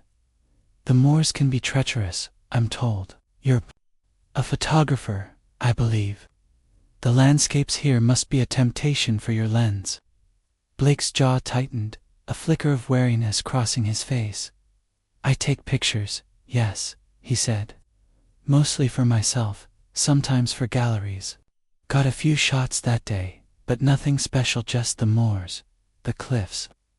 Miss Marple tilted her head, her expression one of mild curiosity. "Nothing special, perhaps, but even ordinary pictures can capture something extraordinary. In my village, a photograph once revealed a man's presence where he swore he hadn't been." "Might I see your photographs, Mr. Blake?" The P shifted in his seat, his fingers brushing the camera bag at his side. "They're in my room," he said, his tone clipped. "I'll bring them to Craddock tomorrow, like I promised. They're just landscapes, nothing to do with what happened." Miss Marple's needles appeared, their soft click a steady rhythm as she began a new row of her pale pink shawl. "Of course," she said, her voice as soothing as a lullaby. "But sometimes a picture holds more than its maker intends. A shadow, A figure in the background. Small things that tell a story. You didn't know Mr. Grayson well, you say? No, Blake replied, his eyes fixed on the table. Met him that morning. We talked a bit about hiking, the moors, that sort of thing. Seemed a decent sort, but I kept to myself mostly. Miss Marple nodded, her needles moving with deliberate care. And the night before, in the tap room, I hear Mr. Grayson was there, perhaps speaking with someone. Did you happen to see him? Blake's hand stilled, his thumb pausing on the strap of his bag. I was there for a pint, he admitted, his voice low. Saw Harold, but he was at the bar, talking to the innkeeper. I didn't stay long, went to bed early to prep for the hike. Miss Marple's eyes twinkled though. Her face remained serene. How sensible, she said. Preparation is so important. In my village, a young man once claimed he was asleep when a theft occurred, but the mud on his boots suggested he'd been out. Small details, Mr. Blake, can be so revealing. Blake's face flushed, a ruddy hue spreading across his cheeks, but he met her gaze with a defiant edge. I've got nothing to hide, he said. I was on the path, doing my part. What happened to Harold was a tragedy, nothing more. Miss Marple's needles paused, her gaze gentle but unrelenting. Tragedies, Mr. Blake, often have authors. You were ahead of the group, you say, yet Clara's scream brought you back. Did you see anyone near the cliff's edge when you returned? Blake hesitated, his eyes flickering to the window, where the moor stretched dark and silent. Clara was there, screaming, he said. Evelyn and Tom came running. I didn't see anything else, just the edge, and Harold below. Miss Marple nodded, her hands folding over her knitting. Thank you, Mr. Blake. Your photographs will be most interesting, I'm sure. You've been very patient. Blake rose, his movements abrupt, and left the library with a curt nod, his camera bag slung over his shoulder. Miss Marple watched him go, her mind cataloging the exchange, the flush, the hesitation, the guarded tone. She opened her small notebook and wrote, Martin Blake defensive, reluctant about photographs. Saw Grayson in taproom, but denies argument. A stranger with questions. She thought of Mr. Simmons in St. Mary Mead, whose camera had captured a stolen necklace in a candid shot, betraying his own complicity. Blake's reluctance, she suspected, hid a similar truth. Inspector Craddock entered, his notebook in hand, his expression a blend of curiosity and impatience. Miss Marple, he said, settling into a chair, you've a way of making people uneasy. Blake looked like he'd rather face the moors in a storm than answer you. Anything useful? Miss Marple's lips curved into a faint smile. Usefulness, Inspector, lies in what people choose not to say. Mr. Blake is a man who prefers the background, yet his camera may place him closer to the foreground than he wishes. His presence in the taproom and his reluctance to share those photographs suggests he knows more than he claims. Craddock made a note, his brow furrowing. He's dragging his feet on those pictures. I'll press him tomorrow. You'll read on him, think he's involved. Miss Marple's needles resumed their rhythm, the soft click a counterpoint to her thoughts. I think, Inspector, that everyone on that path had a reason to be there, and reasons are rarely innocent. Mr. Blake's role as a stranger is convenient, but strangers, in my experience, are rarely as unconnected as they seem. We must see those photographs. Craddock nodded, his respect for her growing. I've got Clara and Evelyn lined up for another talk tomorrow, and Farley's agreed to show us his map. Anything else you need? Miss Marple's eyes gleamed, though her voice remained gentle. Only time, Inspector, and a little patience. The truth is like a shy creature, it reveals itself when you stop chasing it. The taproom, the cliff, the business, each is a piece of the puzzle, and Mr. Blake's photographs may be the key to fitting them together. As Craddock left, Miss Marple leaned back, her gaze drifting to the library's window, where the moors lay shrouded in dusk. The stranger's secret, she knew, was but one thread in a tapestry that led to Raven's drop. Farley's hesitation, Evelyn's poise, Clara's tears, and now Blake's guarded lens each was a stitch in a pattern that pointed to murder. With the patience of a knitter untangling a knot, Miss Marple would follow the threads, certain that the truth, however hidden, would soon come to light. Chapter 10. The pieces aligned. The Black Boran's parlor was a haven of warmth against the chill of the Dartmoor evening, its fire casting flickering shadows across the oak-paneled walls. Miss Jane Marple sat in her usual chair, her knitting folded neatly in her lap, the pale pink shawl a soft contrast to the gravity of her thoughts. The interviews with Tom Farley, Evelyn Marsh, Clara Grayson, and Martin Blake had woven a complex web of half-truths and evasions, each story a thread that frayed under scrutiny. The indentation at Raven's drop, the pristine boots, the guarded photographs, and the whispers of a taproom argument lingered in her mind, reminding her of a St. Mary Mead scandal where a single misplaced letter had unraveled a web of deceit. Here, in High Tor, the stakes were higher, and the puzzle was nearing its resolution. Inspector Craddock and Raymond West joined her, their faces reflecting the weight of the case. Craddock spread his notebook on the table, its pages filled with meticulous notes, while Raymond leaned forward, his writer's curiosity tempered by a growing respect for his aunt's insight. "Miss Marple," Craddock said, his voice low but urgent, "Blake finally handed over those photographs. They're in my room, ready for review. But I thought we should go over what we've got first. You've spoken to all for any sense of where this is leading?" Miss Marple's eyes twinkled, though her expression remained serene. "My dear Inspector, it's leading to the truth, as it always does, though it takes a winding path. Let us consider what we know, and what we suspect." She leaned forward, her hands resting lightly on her knitting bag. "At Ravensdrop, we found no skid marks, no signs of a struggle, yet a faint indentation suggests someone paused there, perhaps with a stick or a bag. Mr. Farley claims he was at the back, consulting a map, but his hesitation when asked about sounds betrays unease." Miss Marsh stopped to tie a bootlace, yet her boots were spotless, and her denial of the taproom argument is too swift. Miss Grayson's grief is poignant, but her knowledge of Harold's business worries hints at unspoken fears. And Mr. Blake, our stranger, is reluctant to share his photographs, which may hold more than landscapes. Craddock nodded, flipping through his notebook. "The photographs are our next step. Blake says they're just scenery, but he's been cagey. I've got them upstairs, 6 prints, mostly of the moors, but one caught my eye. It's blurry, taken from a distance, showing the group near the cliff's edge. Harold's there, and a figure is close behind, but it's too indistinct to identify." Miss Marple's lips pursed slightly. "A figure, you say? How curious that Mr. Blake, a photographer, would keep such a shot. In my village, a blurred photograph once revealed a thief's shadow, though he swore he was elsewhere. We must examine it closely." Inspector Raymond, who had been listening intently, spoke up.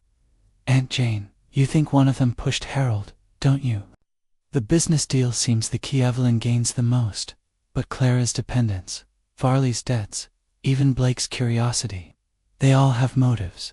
Miss Marple's needles appeared, their soft click a steady rhythm as she began a new row. "Motives, Raymond, are like threads in a tapestry. Each adds color, but only one may be the knot that holds it together. The business venture is significant, yes. Evelyn inherits control, a powerful incentive. Clara's reliance on Harold suggests a fear of change, perhaps a betrayal. Farley's financial strain could make him vulnerable to temptation. And Blake, the stranger, is not so unconnected as he claims. His questions in the taproom betray an interest beyond mere hiking." Craddock made a note, his brow furrowing. "The taproom argument keeps coming up. Mrs. Tuttle swears she saw Harold talking to someone who left by the back door. None of the 4 admit to being there, though Blake says he saw Harold at the bar. Someone's lying. Miss Marple's eyes gleamed, her needles pausing. Lying, Inspector, is a human habit, as common as breathing. In St. Mary Mead, a woman once denied meeting her lover in a garden, but the scent of her perfume on a rosebush told a different tale. The taproom is our garden here. Whoever left by the back door had a reason to avoid notice. She leaned back, her mind sifting through the clues. Let us consider the path that day. Farley was at the back. Evelyn paused. Clara was lost in thought. Blake was ahead. Yet Clara's scream brought them together, and Blake's photograph places a figure near Harold. The indentation suggests intent to pause, a steadying moment before an act. We must ask ourselves, who had the opportunity, and who had the will? Craddock flipped to a new page.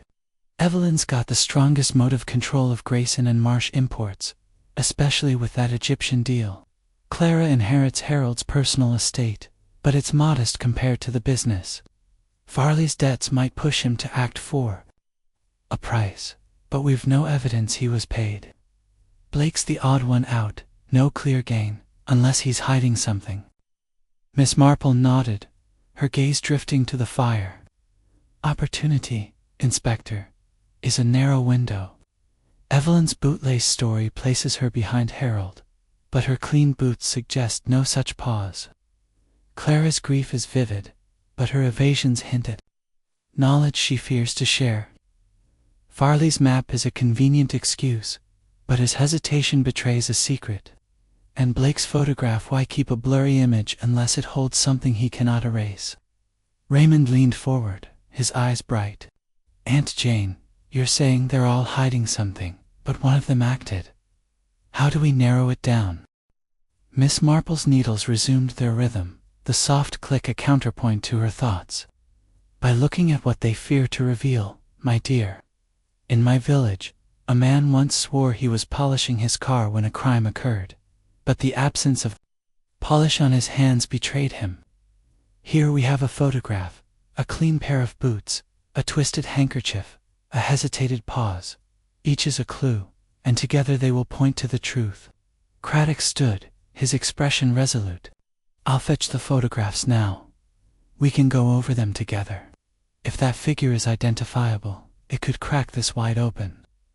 Miss Marple's smile was faint but knowing. Do, Inspector, and let us look closely not just at the figure, but at what surrounds it. The truth often hides in the edges of things. As Craddock left, Raymond turned to his aunt. You're enjoying this, aren't you? Piecing it together like one of your knitting patterns. Miss Marple's eyes twinkled, though her face remained grave. Enjoying is perhaps too strong a word, Raymond. But there is a satisfaction in seeing order emerge from chaos. The pieces are aligning, and soon we shall see the whole. Craddock returned with a small stack of photographs, spreading them on the table. Most were indeed landscape sweeping views of the moors. The jagged line of ravens drop against the sky. But one stood out, its edges slightly creased, as if handled with reluctance.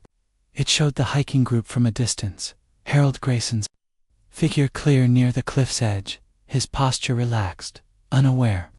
Behind him, a blurred shape human, but indistinct, stood closer than any of the suspect's stories allowed. Miss Marple leaned forward, her eyes narrowing as she studied the image. Curious, she murmured. The figure is too close for any of their accounts to hold. Mr. Blake's lens has captured what his words would not. Craddock frowned, holding the photograph to the light. It's too blurry to name anyone. Could be Evelyn, Clara, even Farley. Blake's ahead, so it's not him. Miss Marple's needles paused, her gaze steady. Or so he claims, Inspector. Photographers choose their moments, and this moment is telling. We must ask Mr. Blake why he kept this image, and why he was so reluctant to share it. As the fire crackled, casting its glow across the photographs, Miss Marple felt the puzzle tightening. The indentation, the boots, the tears, the blurred figure, each was a stitch in a pattern that led to Raven's drop. The pieces were aligning, and with them, the truth was drawing near, as inevitable as the turn of a page. Chapter 11. The confrontation. The private dining room of the Black Boar Inn was steeped in a taut silence, broken only by the crackle of the fire and the distant howl of the Dartmoor wind. Miss Jane Marple sat at the head of the long oak table, her small figure dwarfed by the high-backed chair but commanding the room with a quiet authority. Her knitting lay folded in her lap, the pale pink shawl, a soft contrast to the gravity of the moment. The photographs from Martin Blake's camera rested before her, their edges catching the lamplight, and the blurred image of Harold Grayson, near the cliff's edge, with a shadowy figure behind him, seemed to pulse with unspoken truths. Miss Marple's mind, honed by years of unraveling village intrigues, was a tapestry of Cluse Farley's hesitation, Evelyn's pristine boots, Clara's theatrical tears, Blake's guarded lens, all converging toward this moment. Inspector Craddock stood by the door, his notebook tucked under his arm, his face a mask of professional resolve tempered by anticipation. Raymond West hovered nearby, his writer's curiosity alight, though he sensed the weight of his aunt's purpose. The four suspects, Tom Farley, Evelyn Marsh, Clara Grayson, and Martin Blake, entered one by one, their expressions ranging from wariness to defiance. The air was thick with suspicion, each glance a silent accusation, and Miss Marple's serene gaze took in every detail, as it had in St. Mary Mead when a single misplaced glove had undone a liar's alibi. Tom Farley slouched into his chair, his weathered hands gripping the table's edge, his eyes darting to the photographs with a flicker of unease. Evelyn Marsh sat erect, her tailored coat immaculate, her green eyes cool but watchful, as if measuring the room's mood. Clara Grayson clutched her tattered handkerchief, her face pale and drawn, her shawl slipping slightly as she avoided meeting anyone's gaze. Martin Blake, his broad frame tense, kept his hands in his pockets, his ruddy face set in a scowl as he glanced at the photographs with barely concealed reluctance. Craddock cleared his throat, his voice steady but firm. "Thank you for coming," he said. "We've gathered new information, and Miss Marple has some observations to share. This is about getting to the truth of Harold Grayson's death." Miss Marple's smile was gentle, almost grandmotherly, but her eyes were sharp as she lifted the blurred photograph. "This," she said, holding it aloft, "was taken by Mr. Blake on the morning of Mr. Grayson's fall. It shows him near the edge of Raven's Drop, with a figure standing close behind, too close, I think, for any of your accounts to be entirely true. You all claimed to be elsewhere, Mr. Farley at the back with his map, Miss Marsh tying her bootlace, Miss Grayson lost in thought, Mr. Blake scouting ahead. Yet here we are, with a shadow that tells a different story." Farley's hands tightened on the table, his knuckles whitening. "I was nowhere near him," he growled. "I told you, I was checking the map." Evelyn's lips pressed into a thin line, her voice cool. "That could be anyone. The photograph's too blurry to mean anything." Clara's handkerchief trembled, her voice barely audible.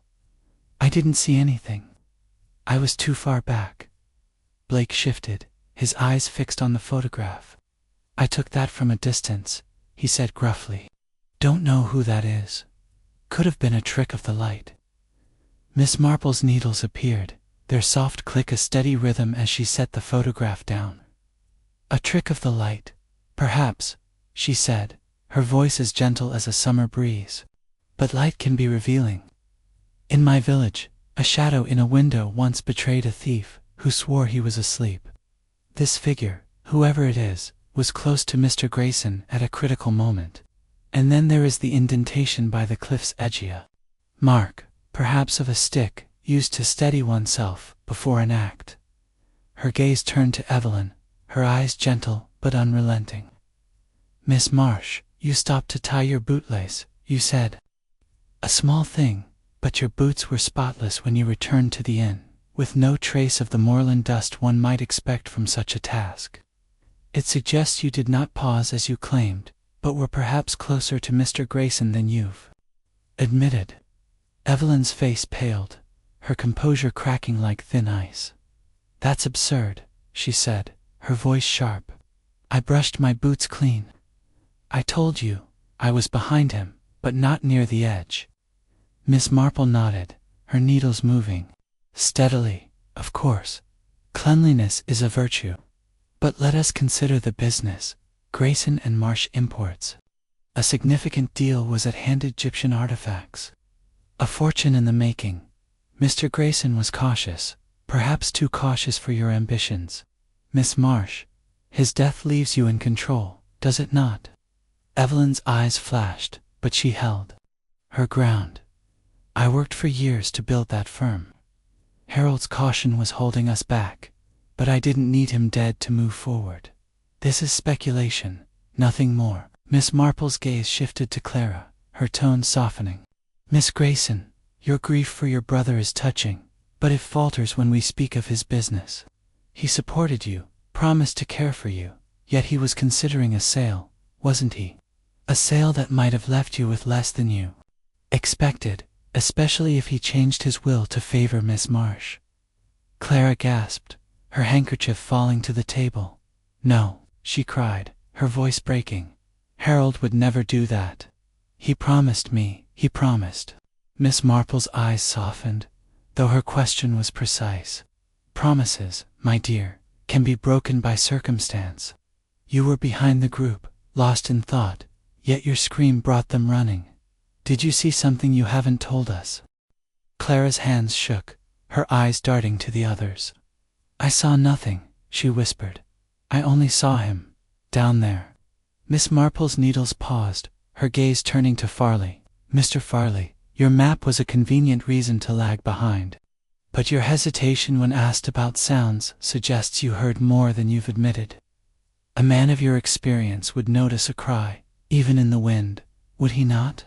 Farley's face reddened, his hands clenching. I told you, the wind was up. I didn't hear a thing. I'm no killer. I've led hikes for 20 years without trouble. Miss Marple nodded, her eyes moving to Blake. And you, Mr. Blake? A stranger who asked questions about Mr. Grayson in the tap room, yet kept this photograph hidden until pressed. Why keep a blurred image unless it holds something you fear to reveal? Blake's scowl deepened, his hands thrusting deeper into his pockets. It's just a photo, he said. I didn't see anything worth mentioning. You're making something out of nothing. Miss Marple leaned back, her needles resting in her lap. Nothing, Mr. Blake, is rarely nothing. In my village, a man once swore he saw nothing when a crime occurred, but a single footprint in his garden told a different tale. Here, we have a photograph, an indentation, clean boots, a scream. They point to someone standing close to Mr. Grayson. Someone with a reason to act. The room fell silent, the fire's crackle the only sound. Evelyn's face was pale, Farley's hands trembled. Clara's eyes were wide with fear, and Blake's scowl masked a growing unease. Craddock stepped forward, his voice calm but firm. If anyone has anything to add, now's the time. We're close to answers. Miss Marple's gaze swept the room, her voice soft but piercing. The truth, my dears, is like a dropped stitch. It unravels the whole if you pull it. Someone stood behind Harold Grayson, and someone pushed him. The cliff speaks, even if you do not. Evelyn stood abruptly, her voice sharp. This is ridiculous. You have no proof, only guesses. I won't sit here and be accused. Clara's hands shook, her voice a whisper. I didn't. I couldn't. Farley glared at the table, silent, while Blake muttered, You're chasing shadows. Miss Marple's eyes gleamed, her voice unwavering. Shadows, perhaps, but they have shape. We shall see what the morning brings. As the suspects left, their footsteps heavy with tension, Craddock turned to Miss Marple. You've rattled them, he said, a note of admiration in his voice. But we need more than photographs and suspicions. Miss Marple's smile was faint but knowing. We have more, Inspector. The pieces are aligning, and the truth is near. Let us examine that indentation again, and Mr. Blake's camera. They may tell us what the suspects will not. As the fire burned low, Miss Marple felt the puzzle tightening, its threads drawing together. The confrontation had set the stage, and the final act was close, as inevitable as the fall from Raven's drop. Chapter 12. The truth revealed. The morning light over High Tor was sharp and unforgiving, cutting through the mist that clung to the moors like a veil over secrets. Miss Jane Marple stood in the Black Boran's parlor, her small figure framed by the window, her gray scarf draped neatly over her shoulders. The fire had died to embers, but the room hummed with the tension of a puzzle on the verge of completion.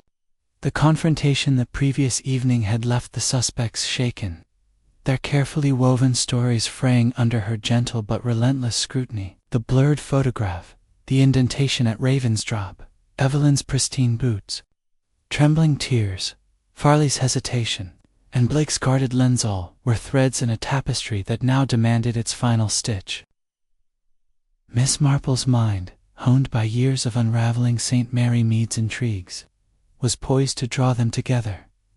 Inspector Craddock entered, his face taut with purpose, carrying a small evidence bag. Inside was a fragment of wood, splintered and worn, its surface marked with faint traces of green wool. "Found this near the cliff this morning," he said, placing it on the table. "It matches the indentation you spotted, Miss Marple. Looks like part of a walking stick, and these fibers could be from a coat." Miss Marple's eyes gleamed as she examined the fragment, her fingers tracing its edges with care. "How very telling," she murmured. "In my village, a broken gate once revealed a thief's haste, though he swore he'd never been near. This stick, Inspector, is our gate. Shall we gather the others?" Craddock nodded, his respect for her evident. "They're waiting in the dining room. Raymond's there, keeping an eye. I've got a feeling this is it." Miss Marple's smile was faint, but certain. "It is, Inspector. The truth, like a shy bird, perches when you least expect it." The private dining room was heavy with anticipation, its long oak table a stage for the final act. Tom Farley sat with his arms crossed, his weathered face set in a scowl.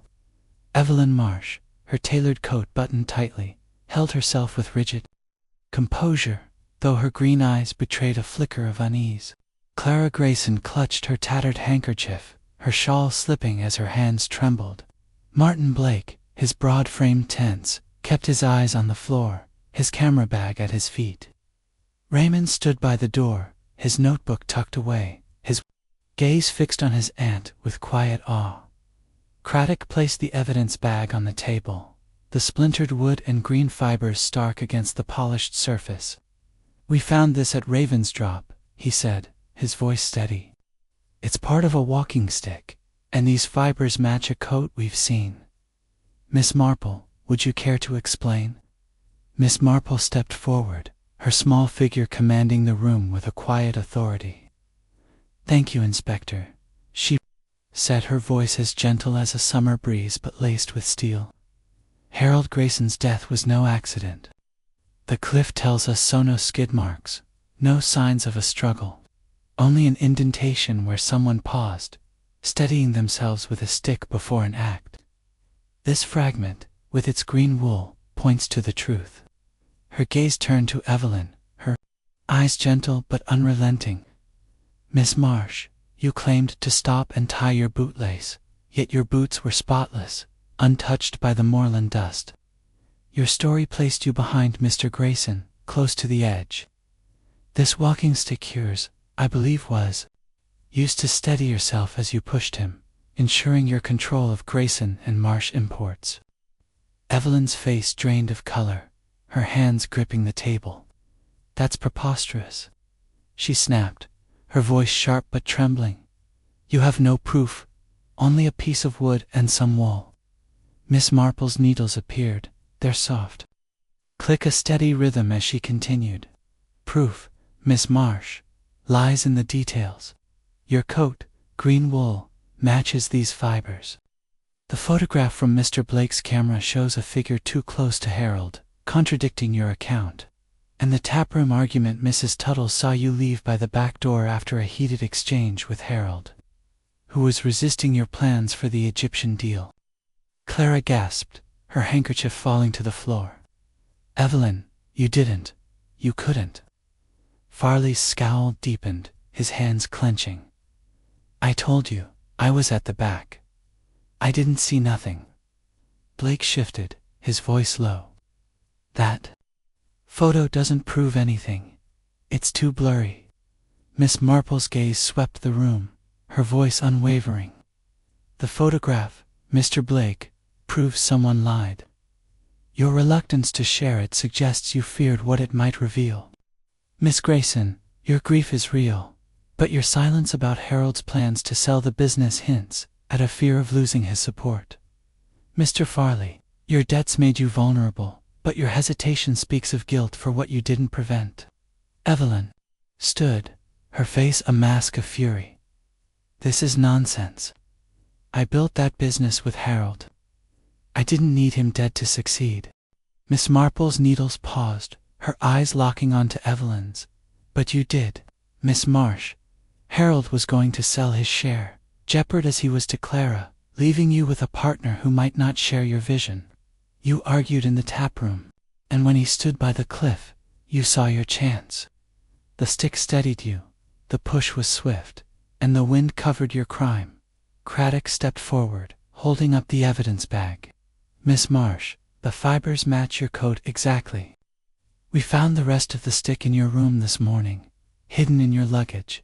Care to explain? Evelyn's shoulders slumped, her defiance crumbling like dry leaves. He was going to ruin everything, she whispered, her voice breaking. The deal was our future, and he wanted to walk away. I couldn't let him destroy it. Clara sobbed, burying her face in her hands. Farley stared at the table, his face ashen. Blake's scowl softened, his eyes fixed on the floor.